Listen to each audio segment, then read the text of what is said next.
All right. Hey, hey, hey. It's Rebecca Simon Peter with 5 Minute Leadership, and welcome to this just before Christmas broadcast. So, I want to talk with you about, three lessons from the Holy Family and how to love imperfection.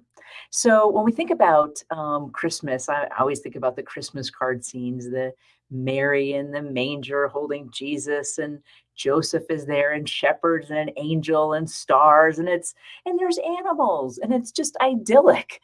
And we get this idea that the first Christmas was perfect. And in order to have any sort of Christmas that's meaningful, we've got to be perfect too.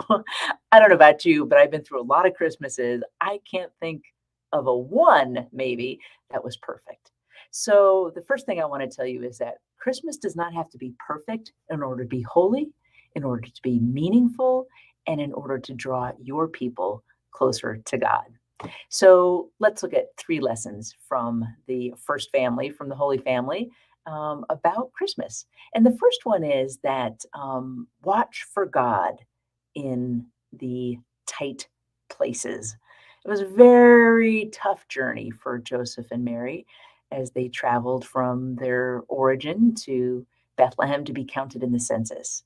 The last thing Mary and Joseph wanted to do was have Mary have to give birth on the road, let alone in a manger, a feeding trough. And it was a tight place for them to be. But that's where God showed up. You too are going to have tight places, tough places in your ministry this Christmas.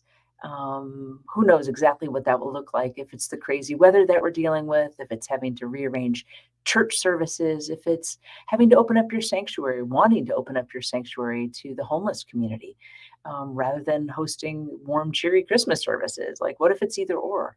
There will be tight places, tough places. It's in these places that you can find God. And I want to encourage you to stay tuned in to see where God is at work in these situations this Christmas. The second thing is, don't count God out in human affairs. Mary wasn't clear exactly what this baby was going to be all about.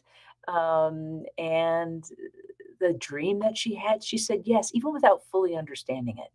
Joseph had a dream about accepting Mary and accepting the baby. He didn't know exactly what that meant. And yet they both said yes. And then they said yes to this journey to Bethlehem. They said yes to all of it. And they found God in the midst of situations they never would have expected to find God in. You too are going to have that in your Christmas this year. If not right now, if not tomorrow, if not the 25th, somewhere in this season. And I want to tell you, don't count God out. If the heat goes out, if the boiler goes down, if the city gets shut down and there's no Christmas offerings to be taken, don't count God out. Don't count God out. It's in the tight places, the tough places, the human situations where we don't have full understanding. That's where God shows up.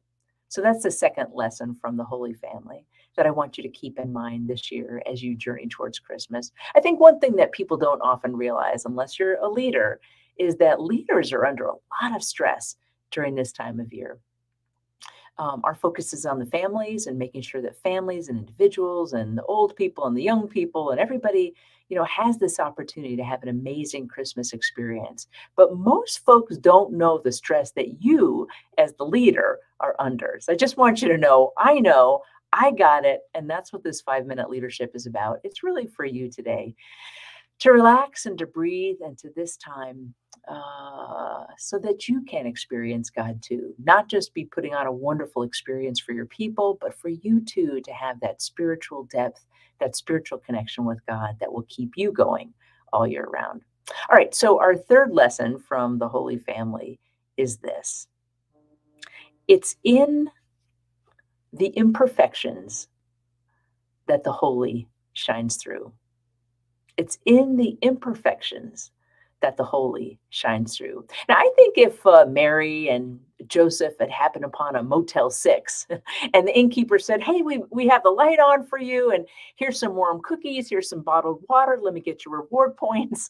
Like, if the story had gone that way, I'm not sure that we would love it as much. And I'm not sure that we would remember it as much as we do, because this was a story against all odds. the Savior of the world, God incarnate, born to Mary, born to Joseph. You know, no, there was no innkeeper with warm cookies and bottled water and reward points. So it's in the imperfections and the things that are unexpected, the things we don't want, the things that look like they're going to ruin the story. That's where the holy shows up. That's where the memorable happens. That's where the love gets to coalesce. And so, my hope for you in this Christmas season is that you will be a channel of God's love and that you will be a recipient of God's love and that you, I promise you, will be a witness of God's love in your sanctuary, in your community, in your family, and in your congregation. I am wishing you a Merry Christmas. I am wishing you a beautiful Christmas Eve, a beautiful Christmas day. No matter what the weather is, look for God. Look for God in the tight and tough places. Look for God in the unexpected human affairs. Look for God in the imperfections of this day. God bless you. I will see you next week. Take care.